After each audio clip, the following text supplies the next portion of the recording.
It's time for DodgerHeads.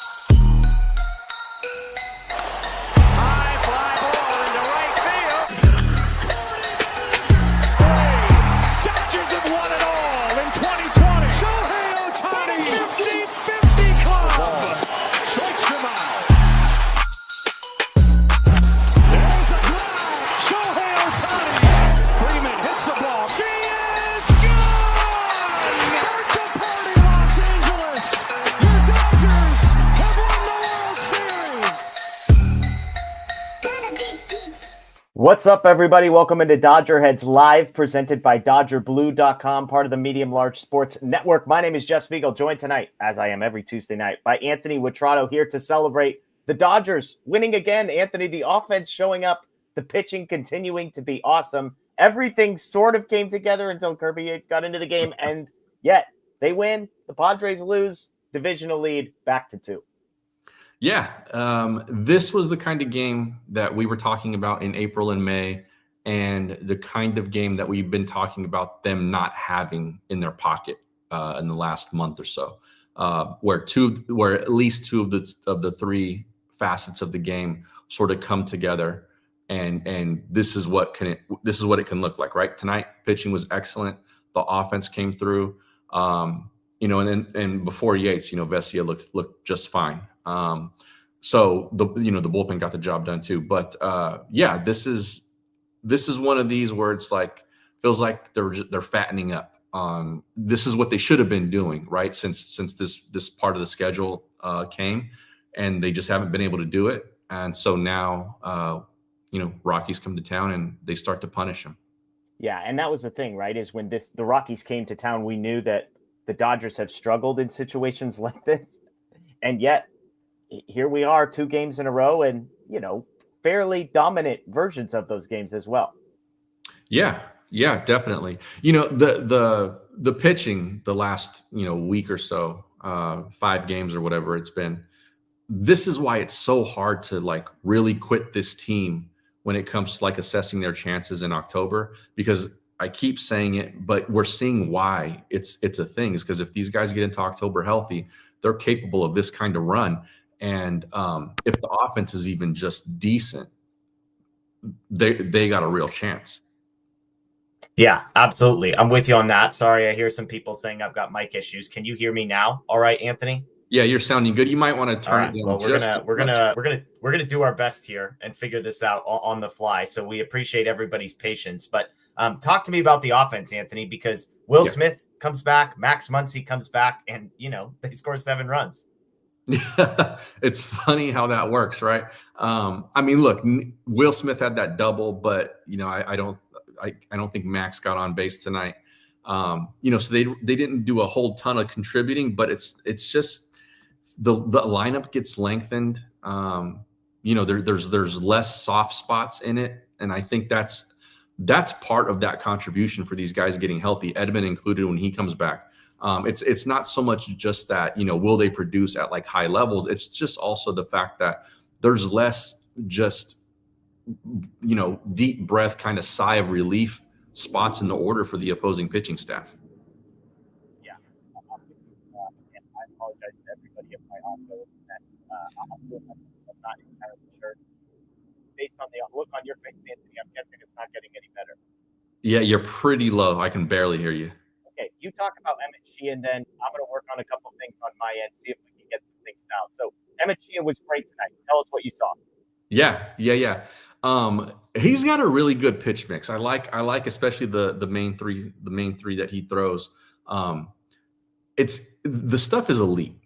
When he's got it going, it looks like it's some of the best stuff in baseball. It's really nasty. We forget, I think probably before the Tommy John, what his status was in the organization and how highly regarded he was around baseball. And I think he's finally starting to show why. There was a little rough patch there, and I think 2 of these starts he's had in this little run have been against the Rockies. Obviously tonight, and I think he pitched against them in Denver. But he's still a guy that if it weren't for all the health that the Dodgers have been, this is going to sound wild to say, but that the Dodgers have been fortunate enough to have, like, I mean, he's right in there as a guy who could just take the ball for them in October, and you're totally confident in him. Given the situation with what the rotation looks like right now, though, assuming that everybody gets in healthy again, his stuff plays in the bullpen. And I know you were talking about this tonight, Jeff.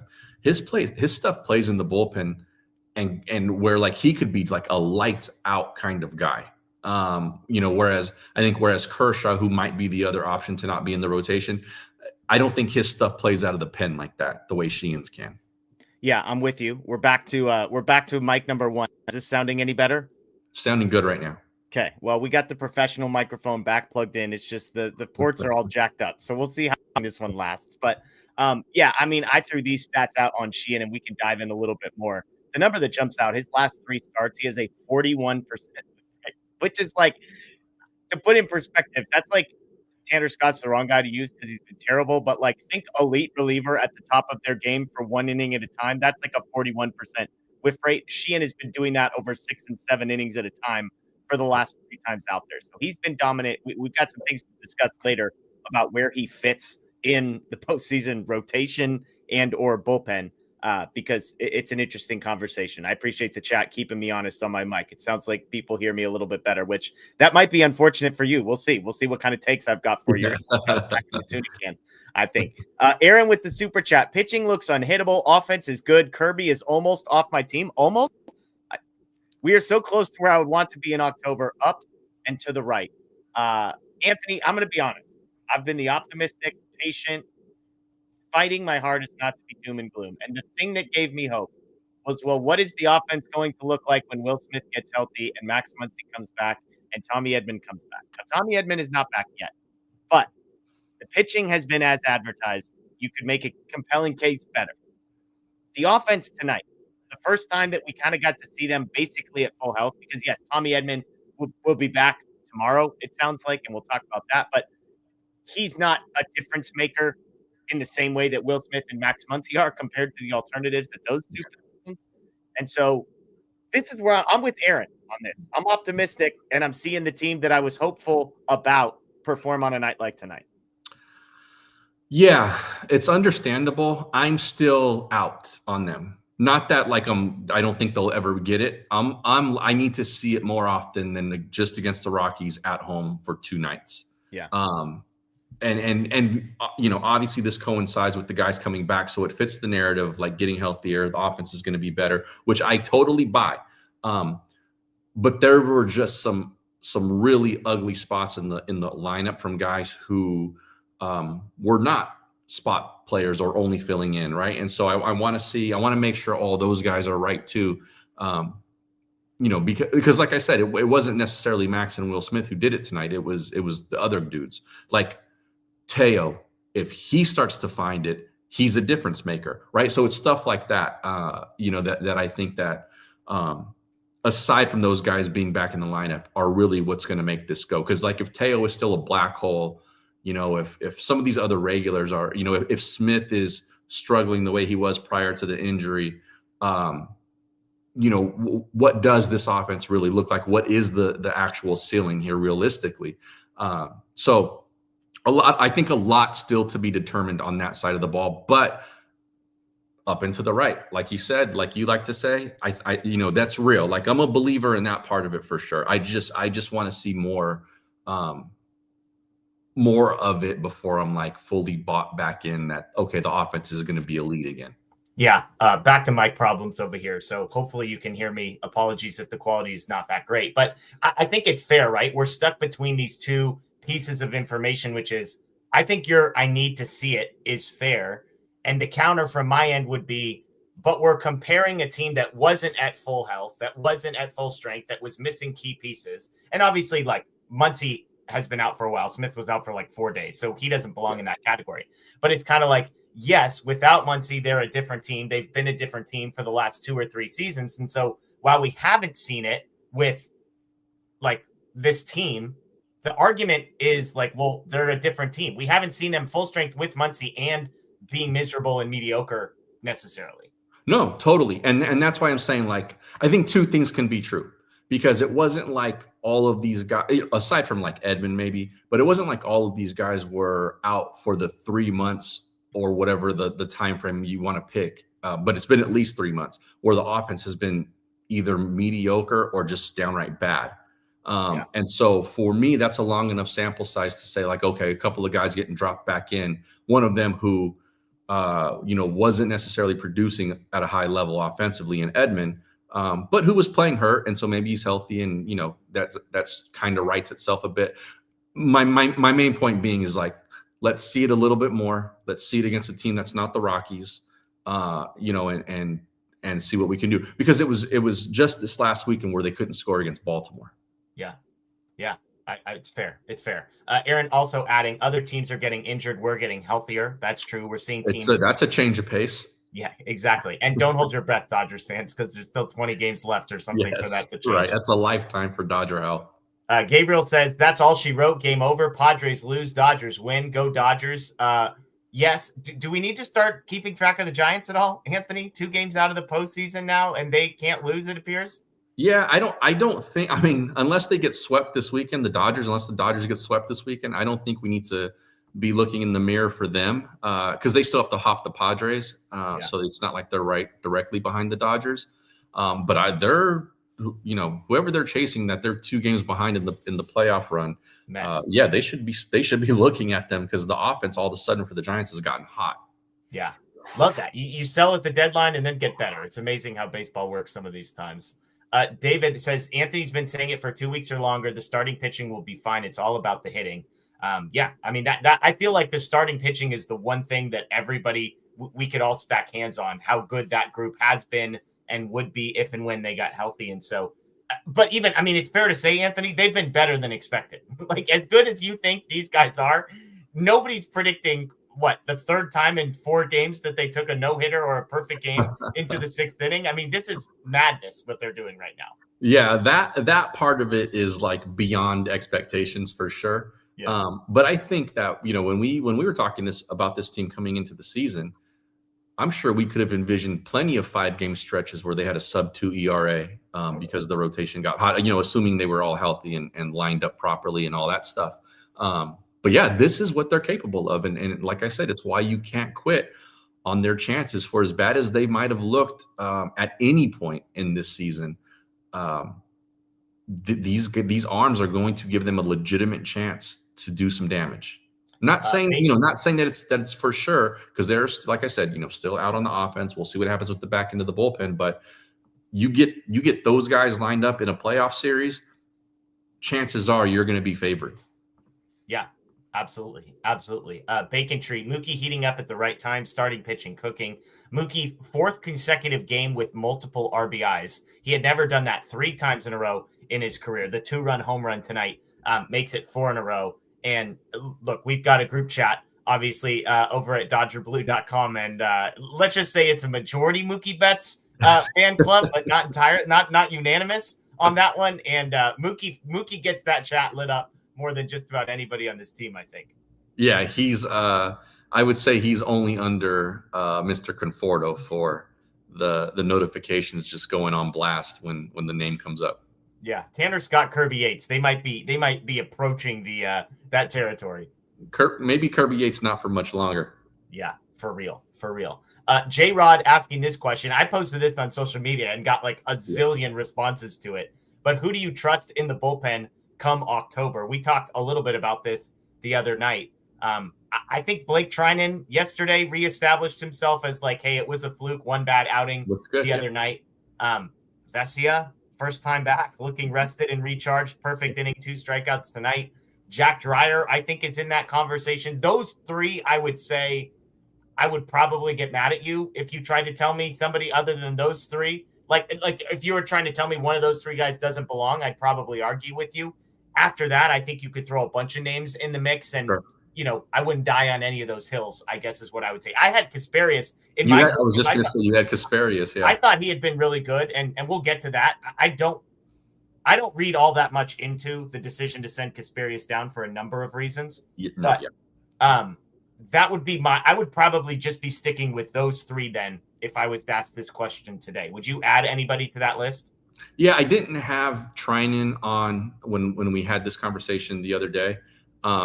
Which was fair, by the way, because what we had just seen out of him on Saturday was horrendously bad. And my only reservation with him was that he's capable of those like this season, like last year he was great, obviously.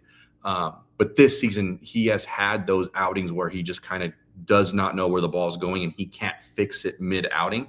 And then you get kind of what you saw in Baltimore from him. And then it's like, it's either that or he's brilliant. And so I trust and I want the brilliant stuff, but like, you never know when that other side rears its head. And so it's hard to be like, you feel totally like he's a trustworthy guy. With that said, he's obviously one of the best relievers in that bullpen. So it's kind of depends how you define trust, I guess. But no, he's absolutely a guy that deserves a spot at that back end. And he might be their most effective guy right now. Yeah, absolutely. Absolutely. We appreciate the super chat, J-Rod. Thank you to everybody hopping in with us on Facebook, on YouTube, on Twitter. We appreciate you, those listening after the fact via podcast. Thank you for sticking with us through some audio difficulties there at the front end. We appreciate you. Again, the Dodgers win tonight. They win their third in a row as the offense kind of wakes up and scores 7 runs in this one. A quick recap of this one and just breaking down the offensive performance. They got started in the second with the 2 guys we talked about earlier. Will Smith, a double. Welcome back, Will Smith, with a double. Max Muncy moves him over with a fly ball to center field, and then he scores on a wild pitch to go up 1-0. Mookie with a 2-run homer in the third. Teoscar, his first of 2 in the fourth. Ohtani RBI single in the fifth. The Rockies get one back in the top of the 6th, but then a Freddie Freeman and Teoscar Hernandez home run back-to-back in the 8th makes it 7-1. Excuse me, not back-to-back, but they get 2 home runs in the 8th to make this 7-1. Kirby Yates gives one back to screw over all the unders bettors. If you knew anybody that had under 9 on that one, that was a bad look for Kirby Yates. But again, I go down that list, Anthony. I guess I'll ask this: what jumps out to you? Because I think there's some candidates. One is Will Smith, lead off, back after the hand, his first at bat, crushes a double down into the left field corner. That's good. Obviously, Mookie Betts, 2-run homer, 17th of the season. Teoscar Hernandez, 2 home runs tonight. Like, I think I know your answer to this question, but all 3 of those are compelling storylines for different reasons. Absolutely. For Mookie, he's just continuing what we've been seeing for at least a month now. Yeah. So that's great. And I don't even, it's not even occasional pop. This is like his 7th home run in the last month. That's a massive month. Like if you put it in any calendar month. So he's rolling. Will Smith, I mean, he's been good for most of the season. Maybe a little rest is not a bad thing, right? And maybe he starts coming back and hitting the ball hard again. That's great. Teo for me is the story here. Yeah. That because I think he is, like I said earlier, I think he's a real difference maker. Where if he's putting the ball in play with authority, he's not chasing. Like even that at bat that Will Smith scored on the wild pitch, he started that at bat 0-2, spit on a couple of nasty pitches that I would have bet money that he was going to swing at and probably whiff, and he fouled off a couple as well. So to keep that at bat alive, so that could actually happen, kudos to him. I think he made an out at the end of that at bat, but. Just the fact that he was able to kind of hang in there and battle a little bit. That's the stuff we were talking about earlier in the week about, his approach has been bad. He's swinging at stuff that he's got no chance to make contact with or to do any damage with. So if that is starting to turn the corner a bit and that power is going to come back because of it, because he's actually swinging at pitches in the zone and not in a hole every single time. That's huge. We talk about Muncy and Edman and Smith coming back. You get a productive Teoscar Hernandez coming down the stretch and into October. That's like a trade deadline acquisition.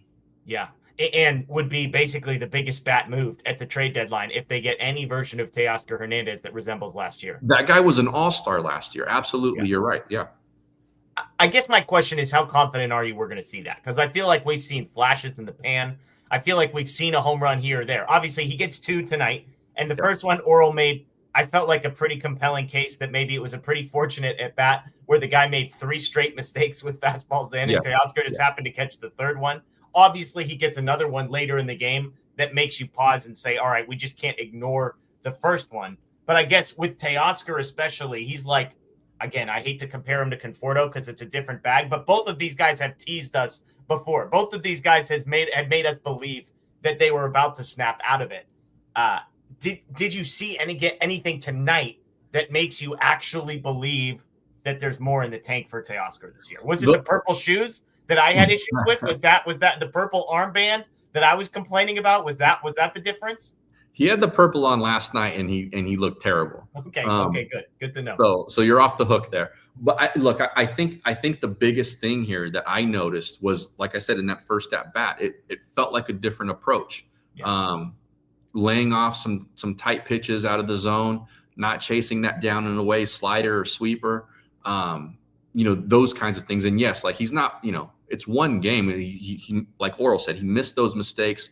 But, gave him another one and he didn't miss that one. And then later on in the game, he gets the second one.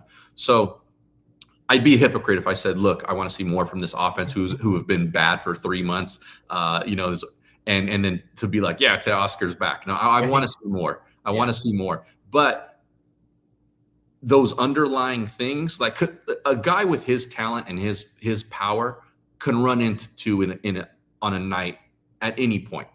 Even when he's in the dumps. But it was kind of the approach tonight that looked a little bit better for me, which gives me some hope that maybe this is sustainable. It's one game again, but like that part of it looked different than it had been. Yeah, I think your word approach is the right one, because there have been stretches over the last couple of weeks where I'm convinced he's just predetermined before the pitch, swing or don't swing. Yeah. And he's just purely guessing fastball or curveball, basically. And he's just hoping that he gets both of those things right at the same time to swing at a pitch in the zone and guess it correctly. I didn't feel like it was that extreme tonight, although I will say that first at bat, prior to him fouling off a couple, the first few pitches looked like old Teoscar, where it's like, what are we doing here? It looked like he was going to go down like he has been after those first two pitches. You're right. I think that, but the fact that he battled back from that, because what we've gotten accustomed to is that will happen. And the third one's kind of it's inevitable, right? He's going to do it again and he's going to sit down. But yeah, look, for him to sort of, find that kind of different thing, I think it looks more like what he looked like last year, and that would be a massive addition to this lineup, because he's basically been MIA. Yeah, I'm with you. And again, and so many uncompetitive at bats. Yeah, and to go off of that same theme, like Will Smith getting plugged into the middle. I know it's 1 for 4 tonight for Smith, but it's a double. He scores the first run of the game, and I keep saying this. It's not even just about Smith and Muncy. It's also about who they are replacing in the lineup. Exactly. Automatic out Ben, like Ha-Seong Kim, Michael Conforto, whoever Max Muncy ends up taking the spot of. But it's also moving guys down in the order. All of a sudden, we're talking about Teoscar Hernandez, who's your number 6 hitter. Like, the pressure on my number 6 hitter is very different than when he's batting 4th. Even Andy Pajes batting 8th, Miguel Rojas batting 9th. It's like, Miguel Rojas batting 9th, I'll take anything. Like, you give me a 235 batting average with no power, I'll be fine with it down in the 9 hole. But if that guy's batting 6th or 7th, it starts to cause problems. And so these are the types of impacts that I think Will Smith being back, Max Muncy being back. Yes, you get those two bats in the lineup, even though Muncy's 0 for 4, although he just missed a couple. He looked pretty dialed in for a guy who had been out for a while. Yeah. So he's looking good. The trickle-down effect of everybody else getting to move down, not just one spot, but 2 spots, lengthening the lineup, taking 1 or 2 automatic outs out of the lineup. I think that's where we're going to see the sort of cumulative difference over time. Yeah, absolutely. And that's kind of what I said earlier in the show, is like, aside from them just being productive or not, they're taking those soft spots out of the lineup. And when Edman comes back, even if he's not an all-star caliber offensive player, when he comes back, he's going to be better than some of these, just sort of, like I called them earlier, sigh of relief spots for the opposing pitcher that the Dodgers have been running out there. So at the very least, like the floor of this healthy lineup goes so much higher than what we've seen recently. Totally agree. We appreciate Dogs, Dodgers, and Detours. $1.99 super chat for the Jeff Microphone Fund. We appreciate that. Thank you very much. We do have a new microphone en route, by the way. I promise. It won't be here tonight. It won't be arriving mid-show, unfortunately, but maybe by Thursday, hopefully by Sunday. We'll see. But we appreciate that. But in all seriousness, I mean, the question I was going to ask you, we've already kind of answered, is did Smith and Muncy solve the Dodgers' offensive issues? I don't think either of us would say it's a coincidence that they score 7 runs on the night that these two guys come back. And yet, if I'm hearing you correctly, Anthony, you're willing to say, fool me once, fool me twice, fool me 3 times. Like, I'm going to be patient. I'm not going to sort of take anything to the bank after one game against the Colorado Rockies where things seem to go right. Is that a fair assessment of kind of where you're at with the Dodgers offense? Yeah, absolutely. Yeah, I think that's correct. I've got all the hope in the world that, it writes itself here with these guys coming back. But yeah, I just want to see more, a bigger sample size than one game against the Rockies. Yeah, we'll see. And again, I think you're smart to do that. I think it's an overreaction for anybody saying otherwise. My only sort of reason that I'm probably a half step or maybe a full step ahead of you down towards we're back is just because I'm like, okay, this is what I would hope happens when Muncy and Smith come back, and then it happens. And yes, it's the Rockies and German Marquez and all of that kind of a thing, but I take no teams and no pitchers for granted the way the Dodgers offense has been performing of late. So we'll take 7 runs against anybody. Yeah. It doesn't matter when and where. So good stuff from the Dodgers offense. But the big storyline to me, I mean, the Dodgers always put up there, who's the player of the game? Is it Mookie Betts? Big game. Teoscar Hernandez, 2 home runs. The answer had better be 90+% for the guy on the mound in Emmet Sheehan. Yes. 7 innings, 1 earned, 9 strikeouts for Emmet Sheehan. Had a perfect game through 5. Ends up giving up a run in the 6th on some crap contact is the short version. And there. Also probably shouldn't have given up that run regardless of the contact, because that ball down the left field line should have been caught. That guy should have never been in scoring position in the first place. Yeah, and even the ball over Muncy's head, I mean, it was like, I'm not expecting Muncy to make that play, but you're kind of like, dang, that's a tough one to lose it on. So he was dominant tonight. I mean, he got 25 swings on his slider, Anthony, and 48% of the time it was a swing and miss. He got 16 swings on his fastball, and 38% of the time it was a swing and miss. I mentioned he's had a 41% whip rate over his last 3 starts. He's been dominant. Our guy Scott Gearman sent me some stats earlier. Let me see if this is from a guy named John Anderson at John PGH on Twitter. Last 300 pitches thrown, Emmet Sheehan coming into tonight led Major League Baseball in whiffs with 59 and led MLB in chases with 64. For context, by the way, most whiffs, Sheehan 1, Yamamoto 2, and then it's Gilbert, Cease, DeGrom, Green, Snell, and Sanchez. On chase, it's Sheehan, DeGrom, Snell, Kelly, Cavalli, Kramer, Hauser, Skubal, Cease, and Flaherty. So some good company for Emmet Sheehan, but this guy has gone to an entirely different level, Anthony. Yeah, he looks fantastic. Again, 2 of these last three starts, I think it is, have come against the Rockies. So a little bit of, that an asterisk there a bit, but the stuff has been great. And he's had really good outings against better teams too. So let me also say that. And one was in Coors. Like in Coors against Colorado probably negates the fact that it's against the Rockies, right? Sure, like that's probably a little bit. It's the Rockies still, but fair. Look, he was throwing some of those balls tonight. Like that slider was starting in the zone, and the hitter was loading up and taking the bat off his shoulder.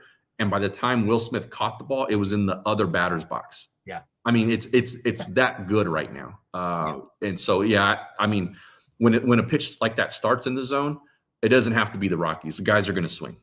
Yeah. I'm with you. The amount of swings that were so ugly that he was getting out of Colorado was astonishing. And again, I just keep coming back to a 41% whiff rate over his last 3 starts over that stretch. 18 2/3, just 10 hits and 4 walks allowed, 3 earned runs and 25 strikeouts. Like that's dominant reliever numbers over the course of a month, getting to just rear back and throw as hard as you freaking can for like 12 pitches a night. Those guys put up that type of box score, if you will, over 18 2/3, Anthony. Not a guy that's going into the 7th inning in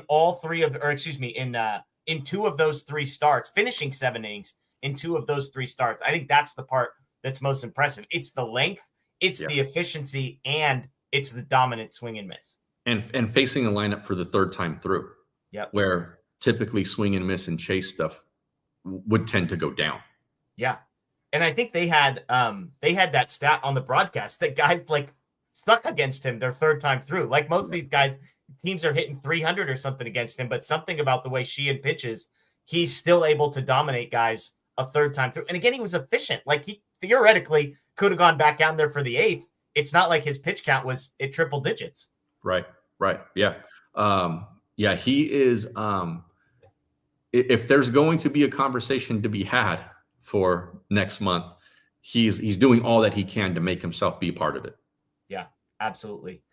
For some context here, when I mentioned that Emmet Sheehan has a 41% whiff rate over his last 3 starts, Mason Miller has a 45% whiff rate on the season. So Emmet Sheehan is basically getting Mason Miller level whiff rates as a starter. Edwin Diaz is at 41%. As another context, Josh Hader 40.5%. So he's basically getting swing and miss at the level of the best relief pitchers Major League Baseball has, and throwing, averaging over 6 innings per on those 3 as a starter getting into the 7th inning. So the question everybody's asking is postseason then. And I had a guy joking like, so is Sheehan going to be in the postseason rotation? I'm like, well, hey, 5 perfect innings is nice, Emmett, but the guy that you're trying to take over the 4th spot from went 7 no-hit last night in Tyler Glasnow. So I still don't think there's anywhere in the postseason rotation for him. Now, if you want to say the Dodgers start 5 different players, then maybe. I still think Clayton Kershaw would probably have a half step up on Emmet Sheehan, just the longevity that he's put together this season. Sheehan's been great of late. But I said it on social media. You mentioned it. Like, the difference with Sheehan is this guy could be dumb. I just mentioned his whiff rate as a starter is Mason Miller levels. So you put him in the bullpen in the 7th, 8th, hell, even the 9th inning, Anthony. Like, I think there is a elite weapon in Emmet Sheehan's right arm that could be a real difference maker for this team in the bullpen. I agree. If they don't need him in the rotation, meaning like 2 guys don't go down, and they're not in a 7-game series, I want him in the bullpen because I think he can be a weapon that most other teams can't put out there, meaning that going into October, just about every other team knows what their bullpen looks like. They don't have a weapon that has the potential to be like a lights out guy and from their rotation into their bullpen. I don't think any other team that I can think of really has that, because most teams, one, are going to be scrounging to get their 3 top starters in there. And then, hopefully they don't need a 4th because that guy might not be very good, let alone, can you trust him in leverage in the bullpen in a big game? So I think he can be an absolute weapon for this team. And even for as good as he's been as a starter, I just think you pencil him in there because roster fit in the playoffs, he's such a good fit there versus like what the other option might be, which is, okay, is Kershaw on the roster here and is he in the bullpen? Yeah. And again, we've talked about Kershaw, so we don't need to revisit that. Yeah. If Kershaw is on the postseason roster, it's going to be he's not going to be competing for role with Emmet Sheehan. Yeah, he's going to be a starter. Yeah. Or just a bulk guy, which is not the role that they would be having Emmet Sheehan in. Like, if there was a bulk guy, I think that would be the role for Kershaw, which again, I think he's competing against the Justin Robleski potentially. I think Emmet Sheehan being in, they've got however many 1-inning guys that they want to go out there and get. I think Emmet Sheehan's going to be in that category because you just say to him, rear back and let it go. Don't worry about pitch count for a change on that one. So great stuff from him tonight. One other guy I want to mention real quick is Alex Vesia. He returns from the injured list, from a rehab appearance, makes his debut. I shouldn't say debut. Returns tonight and gets his first appearance. It's a perfect inning. It's 2 strikeouts. This is the Vesia we know and love. Not so much the whiff necessarily, but he gets 2 strikeouts, a perfect inning. Looked like a guy that just needed a rest, Anthony. I'm not saying it was a phantom IL stint. I'm not saying that maybe there wasn't a real injury, but he came back real quick, real effective. So nice to see from one of the guys that's in at the top of my trust tree. When he had that little struggle there, that little blip, couple of weeks or whatever it was, he looked gassed. Yeah. And so he had been used. I mean, like the innings pitch makes sense of it. Yeah, totally. Yeah. It wasn't. Yeah. Absolutely. And so, the quote unquote injury, whatever it might have been, came out at a perfect time. And he's back just in time to really get himself ramped back up. And, not that Alex Vesia, the way his motor revs, not that he needs a lot, but just in time to kind of, get himself back into a nice little groove before the playoffs start. Yeah, I'm with you. Speaking of injury updates, some other good news for the Dodgers kind of around the organization. The first one is Tommy Edman expected back tomorrow for the Dodgers is the latest report that we have gotten. We've mentioned this a number of times, Anthony. The fact that he is due back and that's going to be a boost. I imagine he's going to play center field tomorrow and Michael Conforto will be out of the lineup because Teoscar Hernandez just hit 2 home runs. Like, is that a safe bet, do you think? Or with Miguel Rojas maybe not necessarily being an everyday guy, do you think they kind of move Edman around a little bit? I think Teo's performance makes it puts it a little up in the air. Maybe. I think Dave is looking for any reason to believe in Teo again, and obviously tonight he got it, so he's going to be in the lineup tomorrow. Whatever on the mound, by the way, so Conforto probably out. It's probably pretty straightforward with Kyle Freeland on the mound that Conforto's out of the lineup. So there you go. Yeah. So, I easy call there then. But yeah, I think going forward, you're probably still going to see some mix and match with Tommy Edman, I would think, just because it's kind of what is best for the rest of the lineup and the defensive alignment. Yeah. I'm with you. Dalton Rushing going to begin a rehab assignment tomorrow. Do you buy any of the chatter that I've seen from some corners of the internet that they would prefer Ben sticking around to Dalton Rushing? I haven't seen that, but I'm not on that train. Okay. I want Rushing back, if for nothing else, that he can at least control the running game some. Yeah. Because I think that's going to be a big deal because. If he happens to get starts in October, the Dodgers have pitchers that are susceptible to the running game for one reason or another. And so if you have a guy out there who's a proven commodity in being able to throw guys out, I want him. I think the other thing is like when you get into October, that guy is essentially there for just in case situations. Yeah. Yeah, the argument for Ben would be, he's a great game caller. Rushing has been a disaster at trying to block balls in the dirt. Pass balls, wild pitches have been a mess for him the week before he got hurt. But none of that's going to matter in the postseason because Dalton Rushing is never going to be catching. Like, all he is going to be doing is sitting on the bench and potentially coming in as a pinch hitter. And you can tell me whatever you want, whatever stat you want to find about Dalton Rushing's year this year. It's 10x better for me to have him at the plate than Ben. Like, all due respect to Ben, he's come in, he's almost caught 2 no-hitters. Like, he did a job.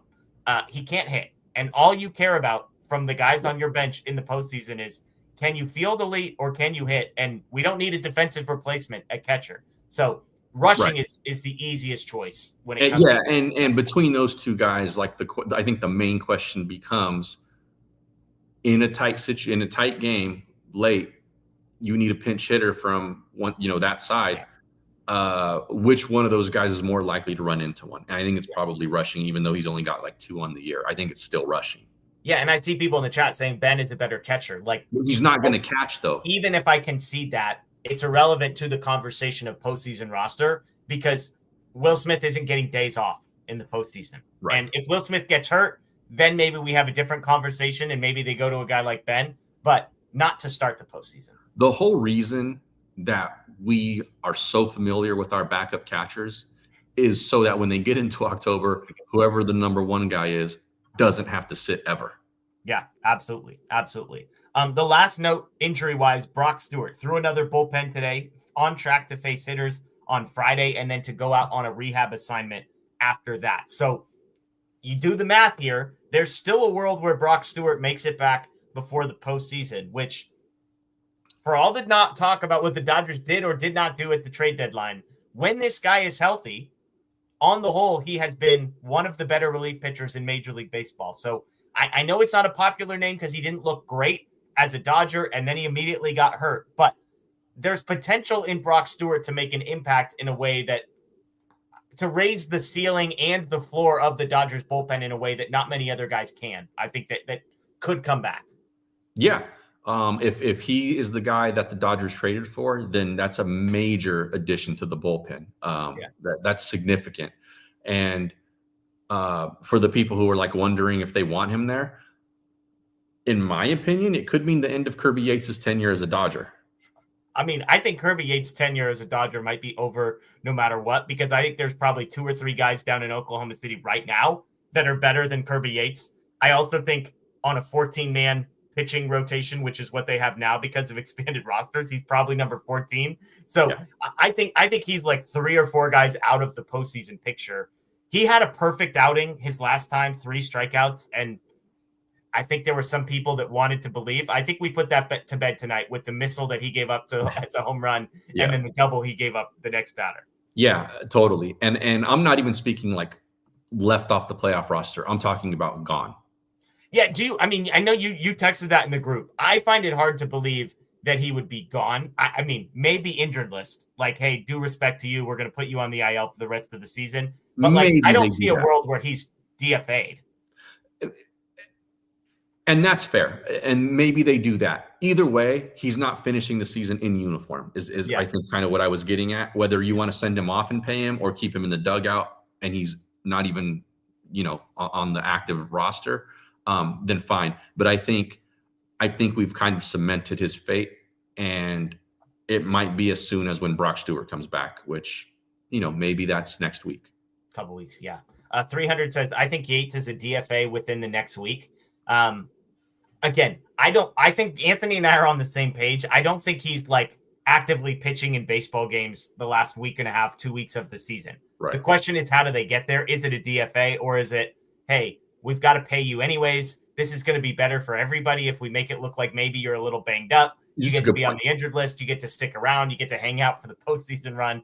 Like that opportunity in front of him, because Brock Stewart due back, again, bullpen on Friday, rehab appearance next week. So we're probably talking about a week and a half to 2 weeks away from him coming back. But they just optioned Kasparius, so he's down for 10 days. But we're going to talk Roki Sasaki here in a second.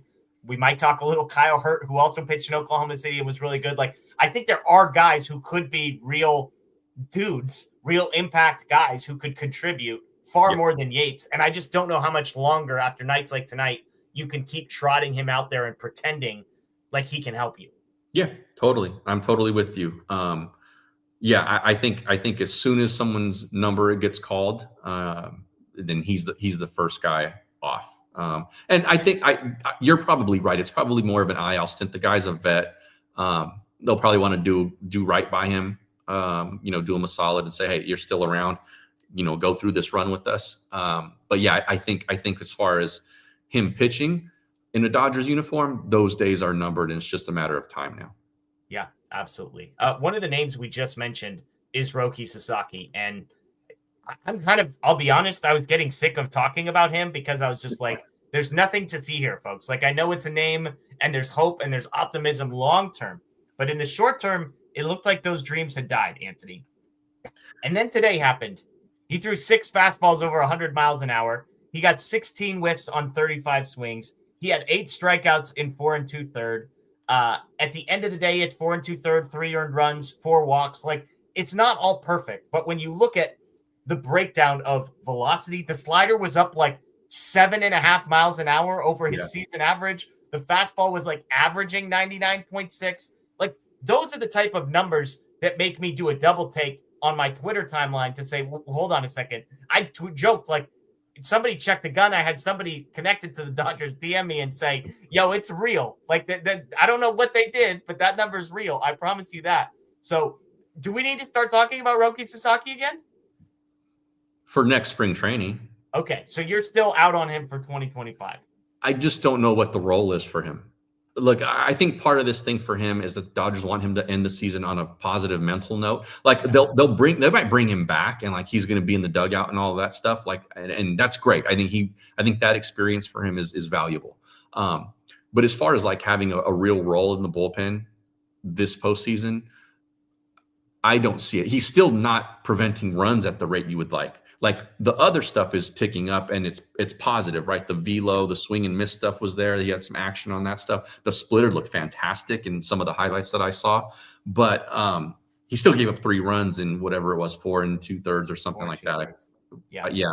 And so, I mean, he's still not a guy I don't think you can trust. And then kind of, God forbid that like he does, everything's trending in the right direction. And they go, you know what, we're going to add you.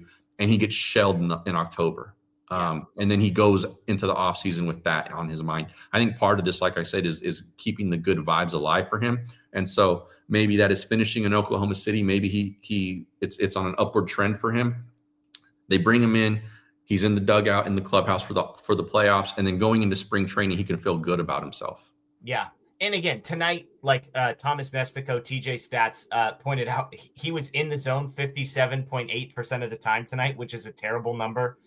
So command was all over the place. He ends up with 4 walks. And yet I'm with Aaron Garcia here, encouraged to see he still has 100 in the tank, because at the very least, it's a building block, right? Like if the fastball is one of the worst shaped fastballs in Major League Baseball and like 96 miles an hour, we have an issue. If it's 100, then a lot of stuff can get fixed by 100 miles an hour. The margin for error goes from here to here. Yeah, exactly. Yeah. He needs that pitch to either get better from a shape standpoint, or to be right around the triple digit mark for him to be an effective pitcher just in general, I think. Yeah. Speaking of one last thing on this note, Vesia coming back, the decision was made for Ben Kasparius to be the odd man out. And you and I talked the other night that realistically, if it wasn't going to be Kirby Yates, and neither of us thought it was going to be Kirby Yates or Tanner Scott for that matter, there were 4 guys who could be sent down to the minor leagues and stay in the organization. It was Jack Dreyer. We knew it wasn't going to be him. He was probably the one guy that was safe. The other 3 were Robleski, who seems to have nailed down that kind of long reliever role, Ben Kasparius, and Edgardo Enriquez. They end up optioning Ben Kasparius. I'll be honest, I was surprised by that. I feel like of late, Kasparius has actually been better than Enriquez, although Enriquez has been good. So I was a little surprised that was the decision they made. Were you surprised that it was Kasparius over Enriquez? No, I had Kasparius on my list of, I think, of 2 guys who I thought were possibilities when we discussed it. So I wasn't surprised. I kind of actually thought he might be the guy, like the leader in the clubhouse for this to happen to. Not that he's been bad recently, but I think, it's a 2.6 ERA over the last month. Yeah, and I think they still don't exactly know what his fit is yet, and I think they want him to get back to where they can just say, you know what, we're going to trust you no matter what, because that run prevention has maybe been good, but like he hasn't looked like he looked previously. The strikeout rate is way down. The walk rate, he used to look like Jack Dreyer. Smoke and mirrors. Yeah, a bit of that, right? And so I think they want him to go get right. I think they still see him as part of that bullpen come October. Yeah. But this was an easy way to fix the numbers game and then maybe fix Ben as well. Yeah. And you mentioned it. Like, do you think that Kasparius still is in play for that postseason bullpen? Because the tricky part is there's 14 pitchers. With the Ohtani rule, it's like 15. So basically, but you've got one more pitcher on the active roster right now than you get to bring with you into the postseason. And Brock Stewart is not back and potentially due back. So that would mean you've got to find 2 names on the list currently that you would have to take off in order to make room for Ben Kasparius if he were to come back. I think Kirby Yates seems to be the screaming obvious one, but the second name on that list is where it gets tricky. Yeah, and then I think it's how guys look going into October. What does Enriquez look like? What does Kasparius look like in OKC, or if he ends up coming back up, or, potentially, somebody goes on the IL again, right? I thought you were going to say, what does Tanner Scott look like? Because I think that's the name that's jumping the top of everybody's tongue. It might be, but I can't see a situation where he's not on the roster unless he's giving up 3 runs every outing from now until the end of the season. Yeah. That's the thing is, right? Like, it was run prevention last time, but Tanner Scott's last outing was all the evidence you need that run prevention doesn't always tell the entire story, because he's fooling nobody and he is giving up loud contact everywhere. It just happened to be right at dudes last night.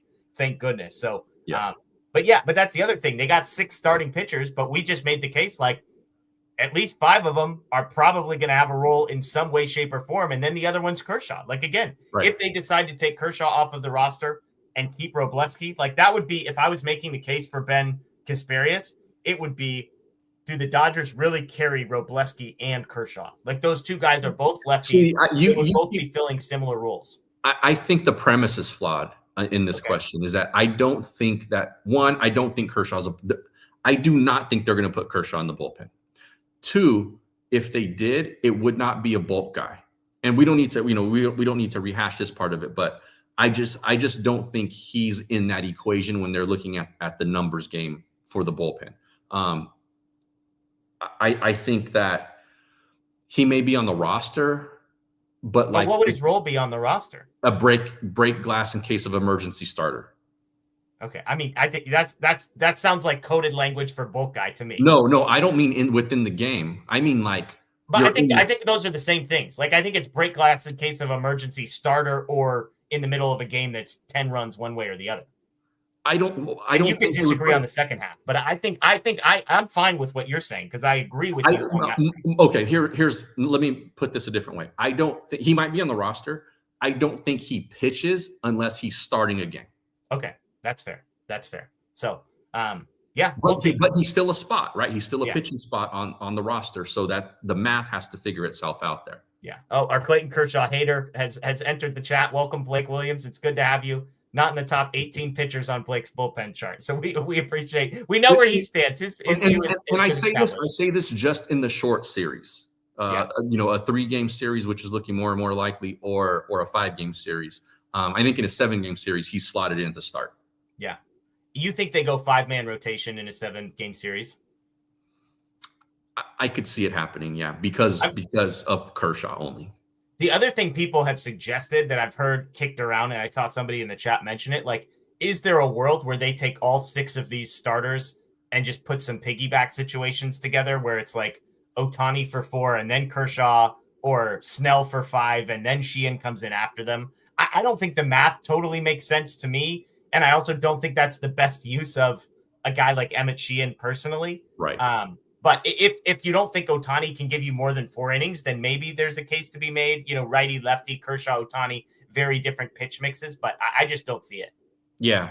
I'm with you there. The only guy that it would make sense with would be Sheehan, but he's probably more valuable as a reliever. You can throw multiple times in a series versus just once. And then again, like I said, I am of the belief that they will not throw Kershaw in relief. He's if he pitches, he's going to be starting a game. So I understand the idea. That would have been a great option to have last year, but I don't think it makes sense right now. Yeah, and they might not need it. I mean, I think they're looking at this rotation as, including Ohtani, as every one of those guys being able to go at least 6. Right. And that's the beauty, right? Because if you're penciling in, which I've seen, like Blake again in the chat is saying they don't need Kershaw because they're going to have guys that are going deep into games. Well, if that's the case and you have the Ohtani rule, so you basically get to take 14 pitchers with you, then you're not going to need, like, are you really penciling in the need for 9 relief pitchers in a 5-game series where you're penciling in 5 to 6 innings from your starters? Like, somewhere in there, the math doesn't add up and you've got to pick one side or the other. And maybe that's how you fit Kershaw onto the roster, right? Like, you don't expect him to pitch, but you also know that you're not going to need a ton of bullpen arms to get through a short series. And that's ultimately where I land, which is I think you have the luxury of putting a guy on the roster that, sorry, Blake saying they're going to carry an extra pinch runner. That doesn't add up to me. But I think you can find an extra spot on the roster to say, in case of emergency, one way or the other, we have a guy, we feel like we can use the spot and save an arm or prevent an arm from needing to be used, or however you want to phrase it. So that's my view. Let's get to some super chats here, and then we'll get to questions, all caps questions. Throw those in the chat. Jedi Engineer, going back to Roki Sasaki, said, I agree with Anthony. No need to see a repeat of what happened to Bobby Ice in 23 happening to Roki Sasaki. Do you have Bobby Miller struggling in 2023? Is that floating around in the back of your head when you think about Roki Sasaki? Yeah, I mean, Roki, I haven't seen enough to say that he's quite the head case that Bobby Miller might have been. But yeah, I think just the fact that he has struggled so much, And then to go from, okay, the only real positive that he's had this season, and then go, okay, now we're going to throw you just straight into the fire and let's see if you can do it in a role that you've never done before. Yeah. And then he gets waxed. That's not great for, I think, that guy's psyche going into the offseason. Yeah. And again, what's the upside would be the other question. Like, if that's the downside, that you could mess with him mentally, I don't see his value as a reliever being so much greater than Kasparius or Kyle Hurt or somebody like that to say we're gonna risk anything here. J-Rod, exactly. Is Tanner Scott a worse signing than Conforto due to the years on the contract? What do you think? I don't think so. If you're talking, Jeff, sorry, I'm talking over you, but I think you're cutting out. Is Tanner? I don't Tanner think Scott it's a worse deal because I don't think Scott is a worse signing. I think because of the years, there's still the potential that he, returns to being an elite kind of back end reliever. With Conforto, like, it's a 1-year thing. He's done, and you can typically there are no such things as like a bad 1-year contract, as an idea. Yeah. When your optionality gets sapped the way the Dodgers did, and he's got to play as much as he's played, obviously then it looks worse. But Conforto's been like their best offensive outfielder for like at least a month or something like that, right? So there's also, you can look at it that way too. But no, I think Scott still has a real opportunity to make good on the deal.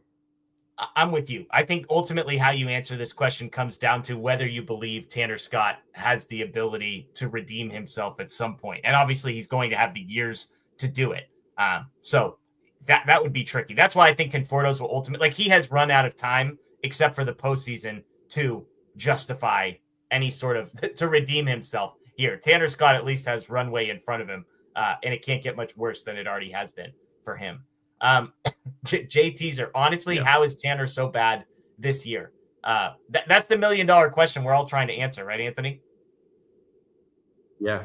I mean, for whatever the why is underneath it, the answer is he's not getting swing and miss stuff.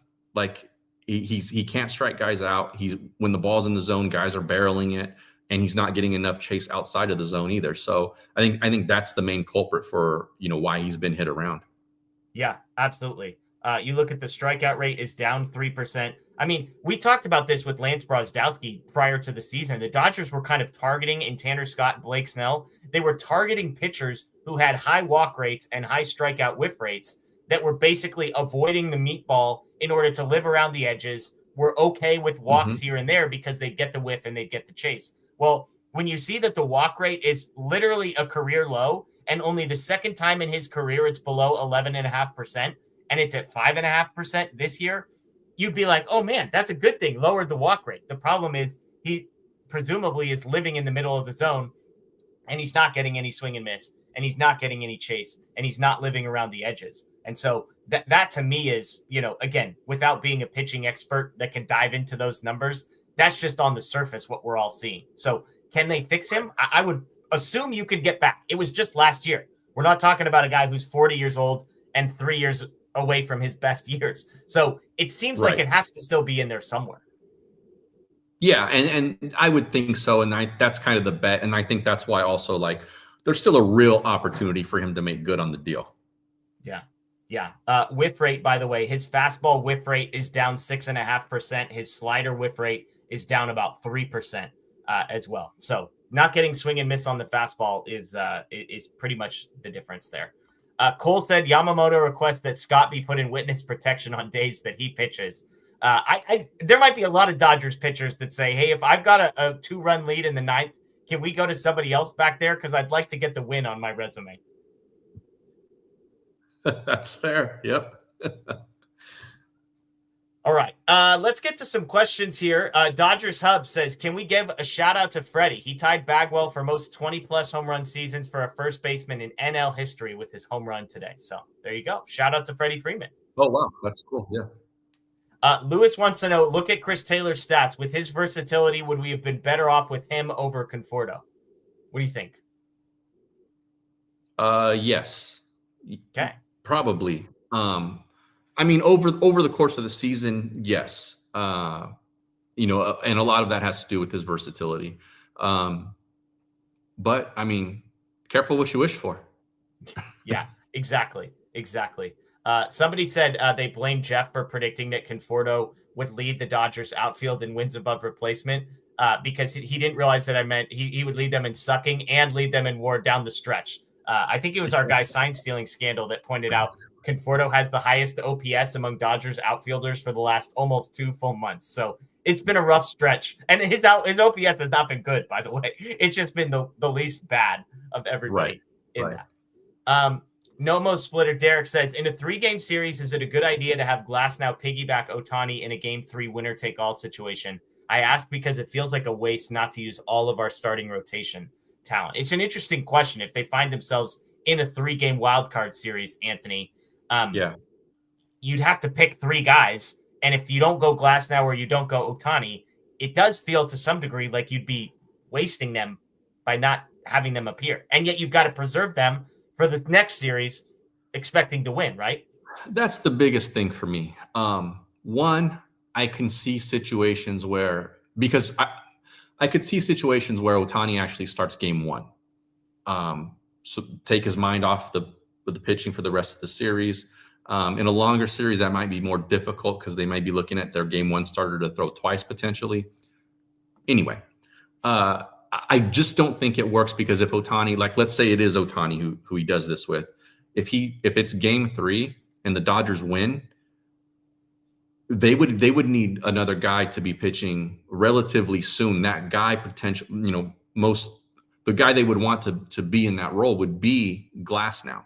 Yeah. So like let's say they throw Yamamoto, Snell, and Ohtani in a wild card series. I would think that the guy that they want opening the next series might be Glasnow. Yeah. And so it makes the math there a little tough. It's like any situation, right? When you have your an ace sitting there because they pitched game 5 and now you're in game 7 and it's like, are we really going to lose this game with this guy sitting on the bench? And it's like, well, yeah, because if you win game 7, you also need somebody to start game 1 as well. Right. So the Dodgers' aspirations are not simply to make it out of the wild card series. It's to win the World Series. And so totally. And again, Sheehan seems to fit this role perfectly. Yeah, absolutely. Well, TN has a great question, and you hinted at it. Who will be the 3 starting pitchers for the wild card series? Yamamoto and Snell, I think are I would say locks. Yeah. The question then is Glasnow or Ohtani. You're going Ohtani, it sounds like. I think they would go Ohtani. I mean, the way Glasnow's looked the last couple of outings, though, that could change. He's healthy, I've said it. I think he's closer to 1 and 2 than he is to 5. And that is totally fair. That's totally fair. But Ohtani's also like a potential 1, right? Like so. Totally. But with this said, I think you have 2 locks. Yamamoto and Snell are locks. I think it goes down to what the rest of the schedule might look like in terms of days off and those kinds of things. That's going to play into this, and also like what they look like going into October and how all of that lines up. So I think that last guy would be a little fluid still. If we're talking about it right now, I think I could see Ohtani. And then the hope being, because it's not like you're pitching your 5th starter and holding your ace back, right? It's not that kind of situation. So I think Ohtani might go game 3. So Glasnow could open the long series, or the longer series, and potentially be able to pitch again. Yeah. See, I think if we're talking essentially a tie between Glasnow and Ohtani, I think that's the one scenario where you say, you know what, we do need Ohtani to be an offensive force in this series, and so if one of these guys can take a little bit off of his plate and still be contributing somewhere else, then I think that was where I would go tiebreaker goes to Tyler Glasnow. Again, that's not enough of a tiebreaker between Ohtani and Kershaw in my book, or Ohtani and Emmet Sheehan in my book. Right. But if you're talking about like Glasnow versus Ohtani and who's getting that spot, that's probably the one spot where I would say, okay, Glasnow pitches, Ohtani, you're just focusing on hitting this series. Don't worry about, any of the other stuff. So yeah, I could buy that. Yeah. Good question, though. Aaron asks, do you mind potentially playing a wild card series? I don't think it would be a detriment to our chances of making a run. just like last year, people were against the week-long break. I loved that narrative, that actually not playing in the wild card game series was the reason the Dodgers hadn't been winning the World Series. That got put to rest. So how bad of a situation would it be for the Dodgers if they find themselves in a wild card series? I don't want to play in it. Yeah, real bad would be my answer to that question. I mean, it's looking more and more likely that that's going to happen. I think having that rest and being able to essentially skip that first playoff series is a massive advantage. Massive advantage. I would not want to play in it, and I think it's more than just a little inconvenience. It can set you back. Yeah, I'm with you. I think it would be a huge deal. It's just there's a randomness to a 3-game series that you cannot compute, and having to risk that. Not to mention, you've got pitchers on weird pitching schedules. It would take a lot of the control you have about who's ready and rested come NLCS time if you get that far. Like, it just throws a wrench into the equation that we would all be better off avoiding, in my estimation. JRM asks, who will be the 6, 7, 8, and 9 hitters in October? Sign Stealing Scandal asks, who is the starting outfield in NLDS Game 1 of 2026? I don't know if that's a typo, if he meant to say 2020. Maybe he meant 2026. So we'll go back to this one. Let's assume, Anthony, that you've got Ohtani, Betts, Freeman, Smith, Muncy are your 1 through 5. So you basically have the entire outfield left available to you and your second base spot. Who fills those 4 spots and in what order? Yeah, I would say Teo. We agree. Pages. Okay. You have Pages batting. Are you going in order of batting order here? Yes. Okay, so you've got Pages batting 7th. I'm fine with that. Who am I missing still? So you've got basically Edman, and then if you're doing Kike, if you're doing Conforto, or if you're doing Rojas. Yeah.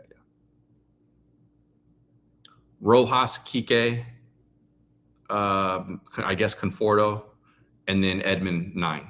Okay. Well, so you got to pick one of those. Rojas, Kike, Conforto, and Edman. One of those guys is left, or 2 of those. Edman is in. So is it Rojas, Kike, or Conforto? Who's got the last spot in your either in left field or at second base? Well, I think it changes game to game, doesn't it?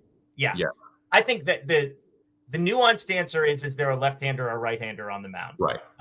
But I think Kike is going to be in the mix. That's how I think Edman, Pages, and Teoscar Hernandez, you can pretty much just pencil in every game. And then I think if it's a righty on the mound, you'll probably see Conforto. If it's a lefty on the mound, you might see Kike Hernandez.